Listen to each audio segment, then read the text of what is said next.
அன்புக்குரிய சகோதர சகோதரிகளே, இறைவன் தேவசகாயம் ஏராளமான நன்மைகளை செய்திருக்கின்றார். நாம் ஒவ்வொரு மாதமும் இந்த ஆலயத்திலே வந்து புனிதரின் ஆசிரியை பெற்றிருக்கின்றோம். அதற்காக நாம் நன்றி செலுத்தும் வகையிலும் இன்னும் நமக்கு தேவையான எல்லா ஆசீர்வாதங்களை இறைவன் தேவசகாயம் வழியாக நமக்கு அளித்தரல வேண்டும் என்றும் இந்த வேளையில் மன்றாடி ஜெபிக்கின்றோம். எத்தனையோ தேவைகளோடும் பார்த்து அமர்ந்திருக்கும் மக்களை நீர் கண்ணோக்கி பார்க்க வேண்டும் என்றும் இந்த வேளையில் மன்றாடி கேட்கின்றேன். அப்பா, அனைவரும் இணைந்து ஒரு தாய் தேற்றுவது போல் இந்த பாடலை பாடவும். ஒரு தாய் தேற்றுவது போல் என் நேசர் தேற்றுவார். ஒரு தாய் தேற்றுவது போல் என் நேசர் தேற்றுவார். மார்போடு அணைப்பாரே, மனக்கவலை தீர்ப்பாரே. ஒரு தாய் தேற்றுவது போல் என் நேசர் தேற்றுவார். கரம் பிடித்து நடத்துவார், கண்மலை மேல் நிறுத்துவார். கரம் பிடித்து நடத்துவார், கண்மலை மேல் நிறுத்துவார்.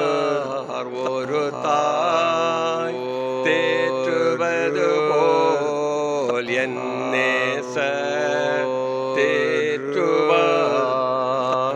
ஒருபோதும் கைவிடார், ஒரு நாளும் விலகிடார்.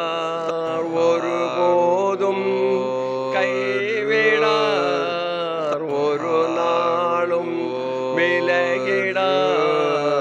ஒரு தாய் தேற்றுவது போல் என் நேசர் தேற்றுவார். ஜெபம் செய்வோம். அன்பின் பரலோக பிதாவே, இந்த காலை வேளையில் உம்மை நன்றியோடு பார்க்கின்றோம். அப்பா, அன்பு ஆண்டவரே, புனித தேவசகாயம் பிள்ளை வழியாக நேரங்களுக்கு செய்த அத்தனை நன்மைகளுக்காக உமக்கு கோடானு கோடி நன்றி செலுத்துகின்றோம். அப்பனே, அன்பு ஆண்டவரே, ஒவ்வொரு மாதமும் தவறாமல் முதல் சனிக்கிழமைகளில் முதல் ஆலயத்திலே வந்து எத்தனையோ தேவைகளை நாங்கள் பெற்றிருக்கின்றோம். அன்பு ஆண்டவரே, எத்தனையோ மைல் கடந்து உம் பாதத்தில் அமர்ந்திருக்கும் மக்களை கண்ணோக்கி பாரும் ஆண்டவரே.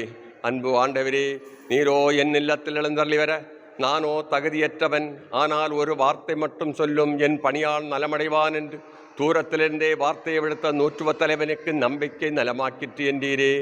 அன்பு அப்பனே, நம்பிக்கையோடும் பாத்தில் அமர்ந்திருக்கும் இந்த மக்களை கண்ணோக்கி பாரும் ஆண்டவரே. அன்பு ஆண்டவரே, எத்தனையோ நோய் நொடிகளோடும் கவலையோடும் கண்ணீரோடும் கடன் பிரச்சனையோடும் அப்பா தந்தையும் பாத்தில் அமர்ந்திருக்கும் மக்களை கனிவுடன் கண்ணோக்கி அள்ள வேண்டும் என்று இந்த வேளையில் மன்றாடி ஜெபிக்கின்றேன். அன்பு ஆண்டவரே, குறிப்பாக நோய்வாய்ப்பட்டிருக்கும் அத்தனை மக்களுக்காகவும் நாங்கள் ஜெபிக்கின்றோம்.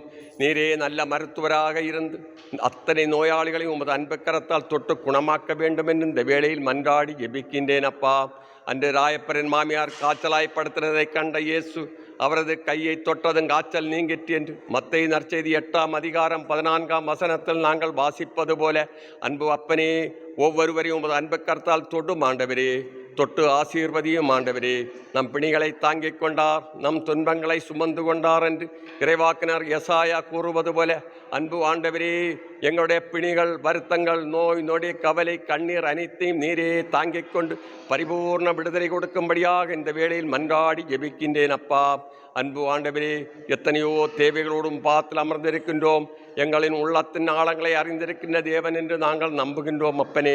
அன்பு ஆண்டவரே, நாங்கள் கேட்காமலே எல்லா தேவைகளையும் எங்களுக்கு நிறைவேற்றி தந்திருக்கின்றீர். அதற்காக உமக்கு நன்றி செலுத்துகின்றோம் ஆண்டவரே. அன்பு அப்பனே, இன்னும் இங்கே கூடியிருக்கும் ஒவ்வொரு இல்லத்தலைகளையும் திருப்பாதம் வைத்து ஜெபிக்கின்றேன். அவர்களுடைய நெஞ்சிலே இருக்கும் எண்ணங்கள், இயக்கங்கள், வருத்தங்கள், கவலை, கண்ணீர் அனைத்தையும் நீர் காண்கின்றீர். அன்பு அப்பனே, அத்தனையும் மாற்றி பரிபூர்ண விடுதலையும் அமைதியும் சமாதானமும் கொடுத்து ஒவ்வொரு இல்லத்தலைவிகளையும் நல்ல உடல்ல சுகத்தையும் நீடி ஆயுள்களையும் தந்து இல்லத்தை வழிநடத்த தேவையான ஆற்றலையும் அருளையும் பொருளாதாரத்தையும் கொடுத்து ஒவ்வொருவரையும் நீர் ஆசீர்வதிக்க வேண்டும் என்று மன்றாடி ஜெபிக்கின்றேன். இந்த ஆலயத்திலே கூடியிருக்கும் ஒவ்வொரு பிள்ளைகளுக்காகவும் நாங்கள் ஜெபிக்கின்றோம் அப்பா. அவர்களுக்கு என்னென்ன தேவையோ அத்தனை தேவைகளையும் நீர் நிறைவேற்றி கொடும். அன்பு ஆண்டவரே, அடுத்த மாதம் இந்த ஆலயத்தில் வரும்போது ஆண்டவரங்களுக்கு அதிசயம் செய்தார் என்று ஒவ்வொரு பிள்ளைகளும் உமது ஆலயத்தில் சாட்சி சொல்லத்தக்க வண்ணமாய் ஒவ்வொருவருக்கு தேவையான ஆசீர்வாதங்களை அளிப்பீர் என்ற நம்பிக்கையோடும் பாதம் ஒப்புவித்து ஜெபிக்கின்றேன். ஒவ்வொருவரையும் நீர் ஆசீர்வதியும். இன்னும் குறிப்பாக பிள்ளை செல்வம் இல்லாத மக்களுக்காக ஜெபிக்கின்றேன். திருமணமாகி பல ஆண்டுகளாகியும் பிள்ளை செல்வம் இல்லையே, நான் இன்னி வாழ்வதை விட சாவதே மேலென்று சாவுக்கே துணியும் எத்தனையோ தம்பதியர்களை நாங்கள் காண்கின்றோம். மலடி என்ற பட்டப்பெயருடன் வாழ்வதை விட சாவதே மேல். அன்பு அப்பனே, சமுதாயத்தில் அங்கீகாரம் இல்லை, அத்தனையும் நீர் காண்கின்றீர். அத்தனையும் மாற்றி ஆபிரகாம், அன்னா, எலிசபெத் முதலானோருக்கு முதுமையிலும் பிள்ளை பேரளித்து அவர்களை மகிழ்ச்சியால் நிரப்பியது போல அதிவிரைவில் இந்த தம்பதியர்களுக்கு பிள்ளை செல்வத்தை வழங்கி நீர் அவர்களை ஆசீர்வதிக்க வேண்டும் என்று இந்த வேளையில் மன்றாடி ஜெபிக்கின்றேன். தாய்மையிழந்திருக்கும் பிள்ளைகளுக்காக ஜெபிக்கின்றேன்.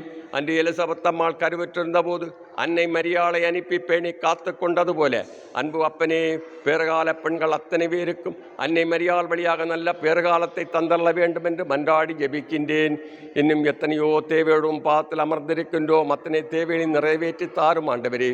நாங்கள் எந்த நோக்கத்திற்காக இந்த திருப்பயணத்தை தொடங்கி உமது ஆலயத்திலிருந்து வேண்டி நிற்கின்றோமோ அத்தனை நோக்கங்கள், வேண்டுதல்கள், மன்றாட்டுக்களுக்கு செவிசாய்த்து எங்களையும் எங்கள் குடும்பங்களையும் குறிப்பாக எங்கள் பிள்ளைகளையும் நிறைவாக ஆசீர்வதித்து வழிநடத்த வேண்டும் என்று எங்கள் ஆண்டவராய் கிறிஸ்து வழியாக உம்மை பார்த்து மன்றாடுகிறோம்.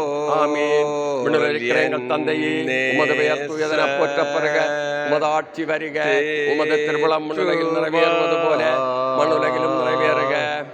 ஒருபோதும்